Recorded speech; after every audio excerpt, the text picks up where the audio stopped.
I'm Dan Pascone, CEO of Tailored Wealth and host of the Making Sense of Your Money podcast, where every conversation is built around one idea. Your money is a tool to design and live your version of a rich life. If you're a successful executive, business leader, or part of the sandwich generation, trying to manage your own financial life while also wondering how to support aging parents, this conversation is for you. Because the hardest money conversations usually aren't about portfolios, performance, or spreadsheets. They're the kitchen table conversations. How do we protect our parents? How do we prepare our kids? How do we make sure the people we love aren't left scrambling when life changes overnight? Today, I'm joined by Erin Niehaus, founder of Planning Paths and a wealth management professional with deep experience across institutional asset management, tech investing, and private banking. And Erin brings a powerful mix of technical expertise, lived experience, and real world perspective to the world of helping families prepare for their life's most important financial transitions. We're getting into why good financial planning has to go far beyond investments, why aging parent conversations are often avoided until it's too late, and how AI is changing the wealth management industry, and why being rich and having money are not the same thing. Something I'm very passionate about. Before we get into it, make sure you're subscribed on your favorite platform. And if the show is adding value, I'd really appreciate you leaving a quick review. It goes a long way. Enjoy. Brought to you by Tailored Wealth, helping business leaders live their version of a rich life. Welcome to another edition of the Making Sense of Your Money podcast, where we cut through the financial noise and help business leaders to make smart, confident money decisions. Erin, welcome to the Making Sense of Your Money podcast. Thanks so much for coming on today. I'm excited to chat with you. Thanks for having me, Dan. I appreciate it. Yeah, this is going to be a fun one.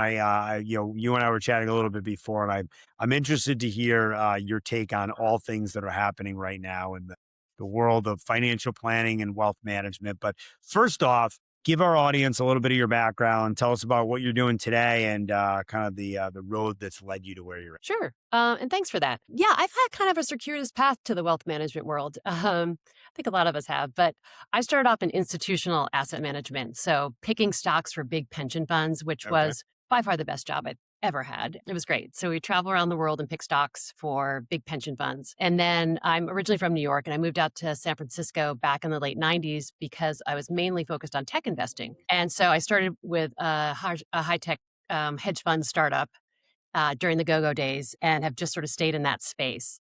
And I got to wealth management, again, kind of circuitously because I had 4 children in 3 years and had to step back for a little while to make sure that I could take care of them. And I found that there was a lot of people that I knew personally that were having issues with their money. And a lot of that has informed the work that I'm doing now. So what I really, really focus on, kind of what money means to everyday lives of people. And as I've gotten into wealth management, a lot of the people I work with are families and a lot of tech investors here in San Francisco, a lot of investors, private equity and venture capitalist principals, if you will. And it really came from this desire to understand, I call them kitchen table conversations, but really like kind of where the rubber hits the road on the pivots in people's lives and making sure that that people have the right answers that they need. Very, very cool. You said a couple of things there that interested me. First off, you said, your career decision was shaped by mistakes and challenges that you saw people making on the financial side, which I think is always unique. I have a similar story and a similar motivation to getting into this business. So tell us a little bit about that. Unpack that a bit. Tell us, what you were seeing and what ultimately gave you that motivation to want to help people in the way that you do today. Yeah. And to be clear, I mean, I sort of live my life as a cautionary tale. So I made some of these mistakes myself too. Me too. Hand up, accountability. Yeah, if nothing else, learn from us, please. Yeah, I think the biggest one was when I was in San Francisco, my parents were in New York, and I had 4 small children, and my mom had been diagnosed with lung cancer. And so she was in and out of Sloan Kettering. And so I would go back and help her because she always took care of the finances. And she called me one day and she's like, hey, could you help me? Because I just can't figure out why your dad's life insurance policy would have been canceled. Like, I just can't figure this out. So I flew back. And we went through at the bank all the accounts, and we found one that neither one of us recognized. Okay. And it was just small withdrawals, here and there. But it did tend to coincide with when she was in the hospital. And it turns out, so we called her accountant, who, they talk 3 times a day or whatever. She's like, oh, that might just be like a weird mortgage payment. But it wasn't. It was embezzlement. And Wow. over the course of 8 years, this trusted advisor had stolen a lot of money from my parents and right under her nose. Wow. And, because she was doing the business accounts and the personal accounts and had her sign the forms when she was going in for chemo. And, she Ugh. wasn't really paying attention. It was sickening. There's no other Yeah. way to say it. And then I had another good friend whose husband had used her credit score, they'd signed documents together, used her name on a bunch of different business loans that went bankrupt. Her credit went to zero. They went bankrupt and then he divorced her and she didn't have anything and didn't know where to Wow. turn. And within like a 6 month period, these two things happened. And I just thought to myself, okay, this is crazy. Hmm. Like even the hardest working, most, intent people on doing good for others and working and being on top of things have these issues. And so I really did make it my professional focus at that point to be a steward. And that's partly what drove me to do the CFP, because as you know, they have that ethical fiduciary responsibility. Just I really believe that, there are so many financial advisors out there, Yeah. right? But we really need to be stewards and we really need to be protectors. And so that's really what got me into this business because I was like, nobody else should have to go through this. I appreciate you sharing the personal story, and that is, plenty of motivation to want to help others. You mentioned a lot of financial advisors out there. I always tell people, I'm sure you believe, given that you're in the field and you have so And you're much freezing. passion. Yeah, all good. So I'm sure you believe, as most do that are in our field and that are passionate, that the work that we do is really, really important, impactful, and valuable to the people that we serve, right? But as I always tell folks, the challenge is there's a low barrier to entry in the financial advising and financial planning space, right, wrong, or indifferent. Tell us what it means to you to be a steward and to protect. I want to unpack that a little bit more and kind of understand how you think about those things and how it shapes the way that you've built your practice. Yeah. So I think that, again, I'm the mother of four. So I have this sort of mama bear, preternatural wanting to protect people ethos. But more than that, originally I'm from New York, so I have a little bit of cynicism in me as well. And my dad was a great lawyer, and he would always say, "Expect the worst, and you'll never be disappointed." Which, when he'd say it, I'd be like, "Oh, it sounds a little harsh." But Yeah. I think that we have to always assume that what we're planning for is all the things that our clients wouldn't have thought of. Right. And we can learn all of the technical things. But to your point, the barrier to entry on the technical side is not crazy. I mean, it's not nothing. But at the end of the day, and again, this we can get into the AI thing, but it's that trust, it's that knowing your family, it's really viscerally being sort of that, kind of like I joke about Starbucks being that third place, right? But we're like the third place in these people's lives, right? They call us when they're trying to figure out real life decisions. Hmm. And that trust is something that, I mean, it's all relationships, right? It's all about putting your client ahead of anything that you do. And we all have to work and we do it. We'd like to get paid. That's great.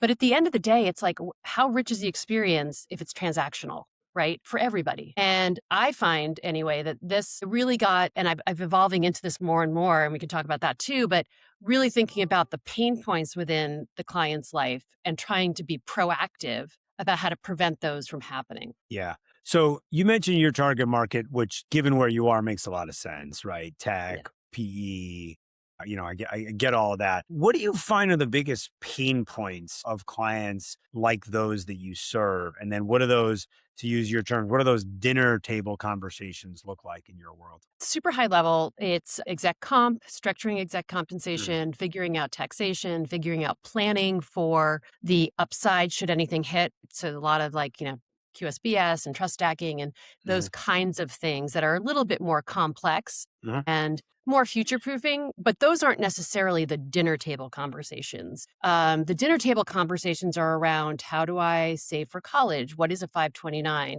How do I, and this is my big focus right now because I'm in the process of launching something, but it's how do I plan for my aging parents? Like, how do I look forward mhm. and say, how do I have that conversation with my mom or dad? The kitchen table conversations are, how do I instill these values in my children? How do I steward what they're doing and teach them with guardrails? It's a lot of the intergenerational. And I say that like it sounds really fancy, but it's like literally talking to your 16-year-old about a credit score and a FICO Yeah. score and why it matters. So it can get really banal or like really sort of down in the weeds, but I find that these are the kinds of conversations that my clients don't even know how to have. And so those are the kinds of kitchen table conversations. And, you and I were talking before about how, you have a lot of couples that come as clients and you can do your whole portfolio review. And I'll turn to the spouse, usually the wife, the female and I'll ask and they'll just say, I'm really worried about debt and mortgages. And we just went through an hour portfolio review with all the different things that they own and why and performance. And they're sitting on a 3% mortgage. And I think to myself, of all the money issues that you should be concerned about, that's low down on the list. It's not nothing, but it goes to the emotions behind money and what keeps people up at night.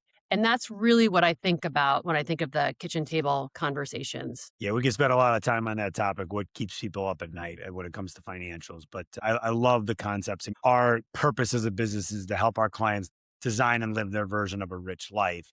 A lot of that is building a plan to make sure that you can sleep at night. I'm sure that's great work that you're doing for the families that you work with. All right, so I'm glad you brought up the aging parent dynamic because it's one that has been coming up more and more for me with clients, and one that we frankly haven't covered much on the podcast. So I was interested to hear your take on this, and I know you've got kind of a new concept that you're bringing to market. So tell me first and foremost, what are the big financial challenges that you see when it comes to aging parents? And then let's talk a little bit about what you're coming out with. Yeah.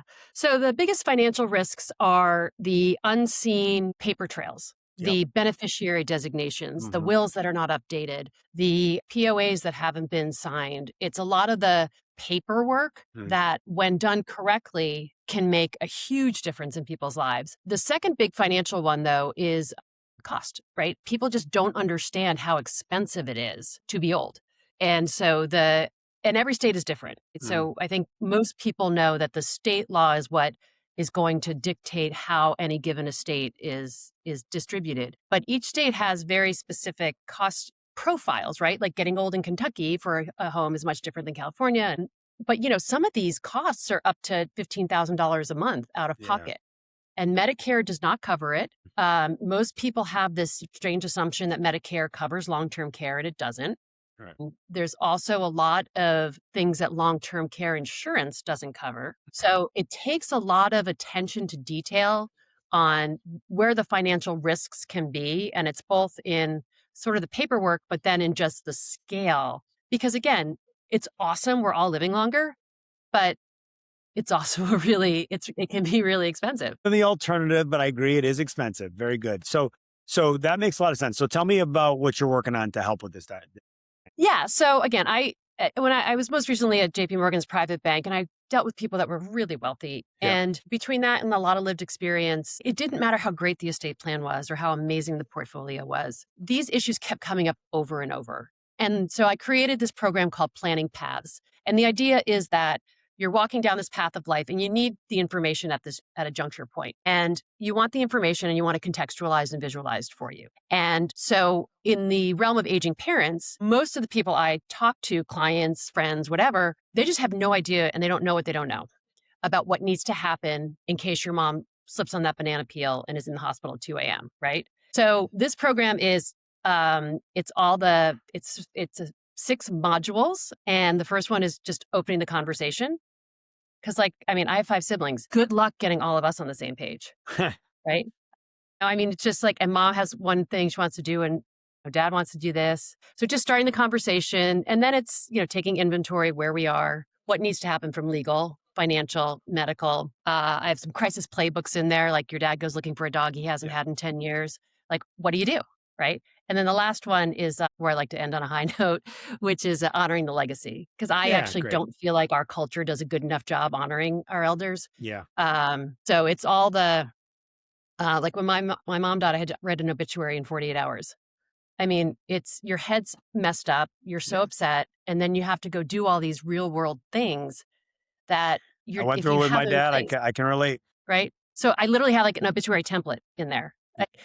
I had a client who was awesome and his wife had died. So he's a widower, living by himself, perfectly, relatively healthy. He has a stroke. He's been fostering dogs to keep him going. Right. Yeah. Who takes the dogs? Right. Right. It's very real world, tangible pain points to your point about the kitchen table conversations. that it's by no means cumulative, but breaking it down into little weekly modules has helped people really get, and I've got some crazy stories of what's going on. But, even just consolidating accounts, right? Yeah. Less fraud, doors open, right? I mean, Mhm. there's just so much that you can do that are really simple things that can have a huge impact, especially if you do them in advance. Right. So what does the typical engagement look like there? You whether it be a client or I imagine maybe you're making this available to the general public. It's sort of middle-aged people that have Sandwich elderly generation. yeah, Yeah. sandwich generation. That's a better way to say it. Okay, great. Sandwich generation, they've got aging parents and they're working through the modules to make sure that they've sort of got all these boxes checked. Yeah. So I've recorded it all like an online course, which I'm Nice. selling. And then I'm doing cohorts. So a lot of people feel more secure in a group, whether Yes. they know them or not. And so some of them are more organic and we meet once a week and they do the modules and we talk about it and we talk about how crazy someone's mom or dad is and everybody like it's like, but having that support is really for me one of the most fun parts about it. And then I do work one-on-one with clients who just especially like blended families Yep. or more complicated ones or people that just don't have the time and are like please just do it for me. But as a matter of course I do it for all my clients. Yeah. And how long does this course take to get through? If you're meeting, let's call it on a weekly basis, how many steps are involved? Like, what's the scope for somebody that's listening? It's in that sandwich generation is like, wow, like I do have elderly parents. I haven't done these things. What's the workload look like? Yeah, so 6 weeks is the answer. But Nice. again, I think that we have to be realistic because some parents won't wanna talk about this at all. And part of this is like a scavenger hunt, I call it, looking for, like, is there a will? What does it say? That could take time if you live in a different place, but it's designed like, the do-it-yourself one is designed to take as long as you need. The cohort one is more like, "Let's walk through this in 6 weeks," or 6 units or whatever you wanna call it. We can do it faster, but and I do that on a, like, cohort by cohort basis. But if you can find the things and you can have the conversations, it can go pretty quickly. Again, Nice. there's part of me, to be perfectly honest, Dan, that when I first did it, I was like, this seems really basic. But the more I've gotten it out to families, it's like the feedback has been like I sit on these Zoom calls with siblings whose dad is showing signs and they're like, we got to get this together, right? Right. And we could do it in 2 weeks. I mean, get it all teed up so they can go see the attorney, so they Sure. can go talk to their financial advisor. A big part of this is working with your advisor, Yes. right? So making sure that you frankly have another set of eyes and someone that you trust who can help your family. Very, very cool. Yeah, it's a great process and one that frankly, I think good advisors are doing it. But to your point, the work is a bit manual. It can be a bit scattered and having sort of a blueprint that you can walk through for it can be super, super valuable. All right. So let's shift gears a little bit. You mentioned the two most pronounced letters in our alphabet right now is AI. Tell me a little bit about how you're thinking about AI.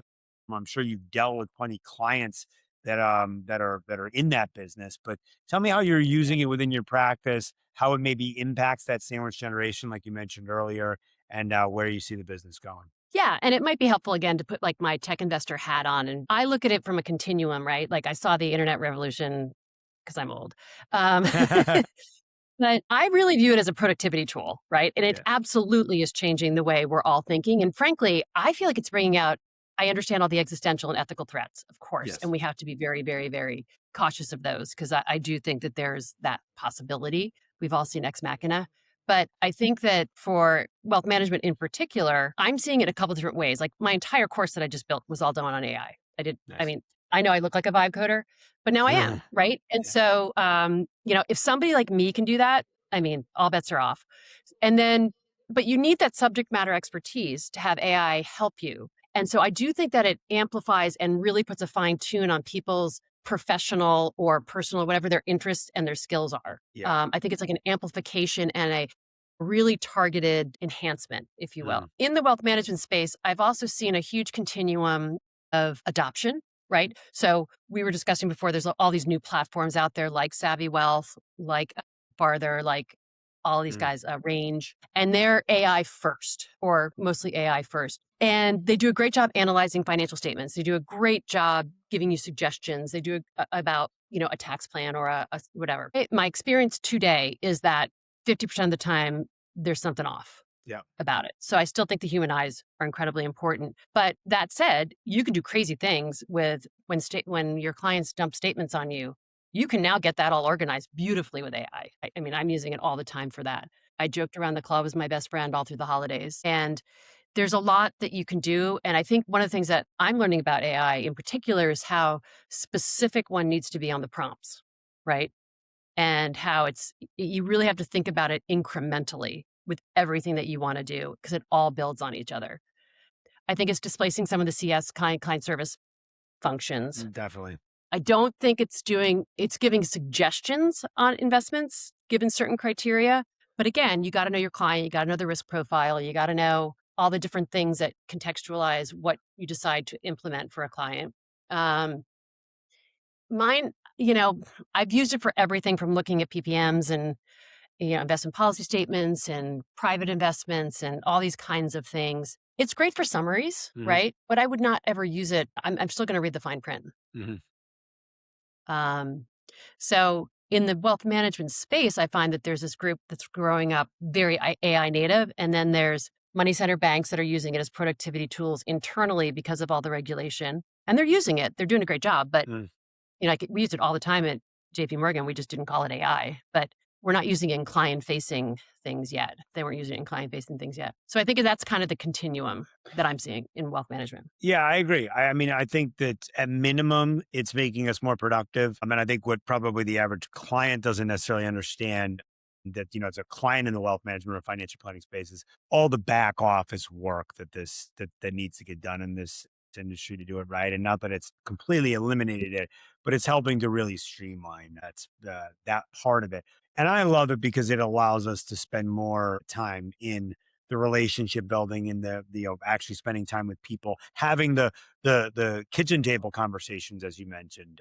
Yeah. I think if that's the outcome, then it's a really positive one for our space. Well, you've heard that, right? The studies, right? 27% of people's time that they're hired for is spent on their actual task Yeah. that they're hired to do, right? So if that number goes from 27 to 54 and doubles because of AI, win, win, win, win, win. It's just a huge Yeah. productivity gain. And I think I remember, again, because I'm old, Greenspan and during the is that how we had the productivity as the second derivative effect of the driver for the economy. Hmm. And I think that's what's going to happen with AI is that we're going to see all these underlying productivity enhancements and the ability to really again, like I said, hone in on what the problem is and what the solution is, because that's what it's really, really good at. Yeah. Yeah. Well said. Well said.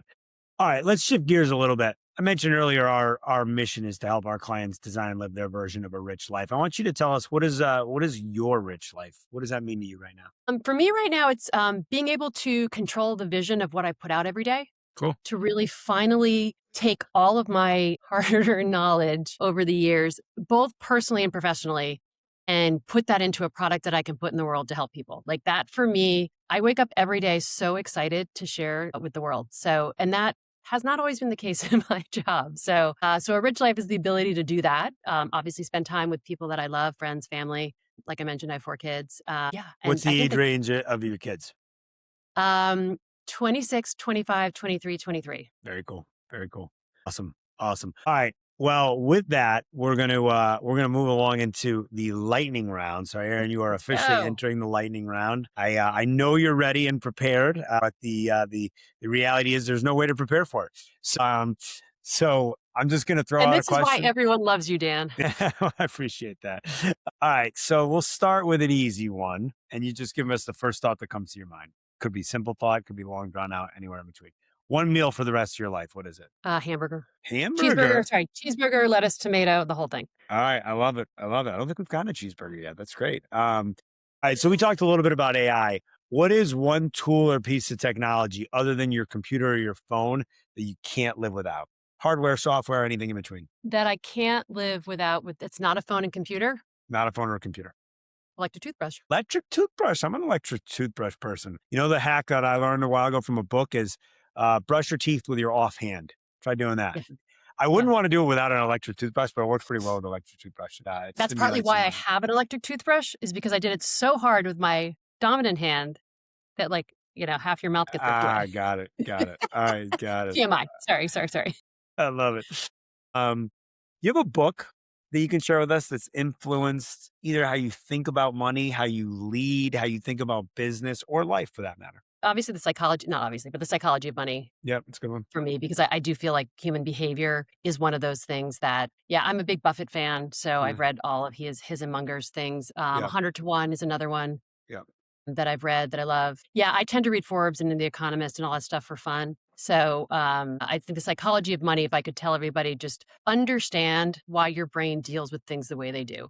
And Sure. again, that goes into the planning paths, it goes into everything that your attitude towards money will affect everything. And so much of that comes from your history and your lived experience and your family and all that stuff. So yeah, psychology of money. Right. Good one. Good one. What's one habit that has had a major impact on your success? I think getting up really early in the morning to have quiet time and write. Yeah.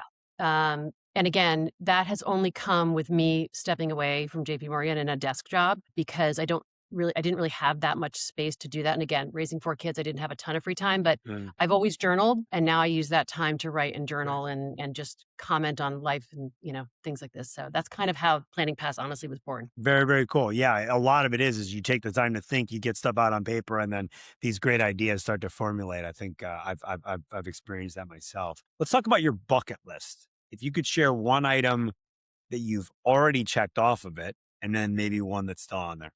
I'm a big fan of architecture. Okay, So cool. one of my bucket lists was seeing Hagia Sophia in Istanbul because I Okay. just couldn't get over how they could architect that. Wow.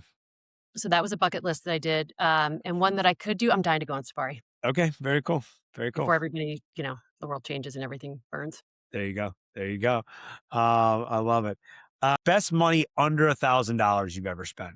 Honestly, probably a coach. Yeah. I had a coach. Yeah, I had a business coach. I think we didn't even talk about this, but like after you've left the workforce and tried to get back into the workforce, Sure. especially as a woman coming in as I don't know, it was a lot harder than I thought it was going to be. Yeah. And so I hired somebody to look at my resume and what I wanted to do objectively. And I do think that saved me a lot of time, angst, money. And again, in our business, we have to sit there with people and keep it real, right? And it's really nice to have someone mirror that back to you because, as we know, feedback is a gift. I am a huge, huge proponent of the coaching profession. I always tell people I love to coach and I love to be coached in any aspect of life and kidding, including my kids' little league, which we're knee deep in the season of right now. So, Yeah. what's one belief about money you wish people would unlearn? That it defines anything about your worth. There you go. Well said. Drop the mic on that one. Very well said. All right, Rich is a last one. rich is a whole different thing than having money. Yeah, right, right. 100%, 100%. That's all baked in our tagline. All right, last one. One piece of advice you'd give your younger self. What is it? Be more present because life has a way of getting really busy. And it's funny, we're Mhm. in this graduation season. So we're seeing all the great speeches, right? Like I saw Yeah, Eric Church's at UNC and I was just like, talk about drop the mic, right? I think we're in such a hurry to go nowhere, sure. right? So, what's it all for? And I think we're just all seeing things through lenses that aren't our authentic selves of social media and the world. I actually just finished Geraldine Brooks's book called Memorial Day, and she's the Okay. author that wrote Horse. And it's about her husband's passing and how it was very sudden. And it's sort of her looking back on her life and saying, these are all the things. And a lot of it resonated with me because I do feel like we are in such a hurry to get along with our careers or to prove that we're relevant somehow. Or I don't know. I don't know. I've definitely been guilty of it. And if you just believe and have your true north and you really work hard at your craft, Yeah. you'll get plenty of like richness from that and Right. not to be in such a hurry for hurry's sake. So that's what I would tell myself if I could go back and be like, slow it down, sis. Like, I don't know where you're going because you're spending a lot of time and effort to go in circles. Super cool. Great advice.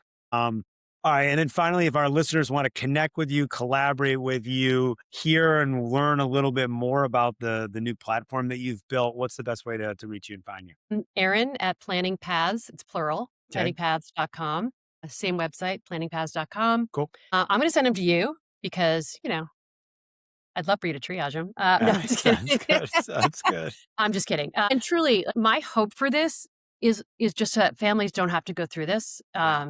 alone. Because, and again, we didn't even talk about the caregiving costs, Hmm. right? And the productivity and like all that stuff. It's just Hmm. take the burden off and let someone help you carry it, right? So that's what this is all about. And to the extent that I can be helpful, I like to be helpful. So Very, very cool, Aaron. This was great. Thank you for coming on, sharing your insights. thanks You've for got having some me. I appreciate it. Yeah, this has been fun. I think you've got some amazing experiences, and I really like the way you think about things. So, planningpathsplural.com is where you get her program and all the content that she spoke so eloquently about. That is it for our episode. You can find the podcast along with our YouTube channel and our newsletter all for free at makingsenseofyourmoney.com. And as always, remember to prioritize your version of a rich life. All right. Thank you.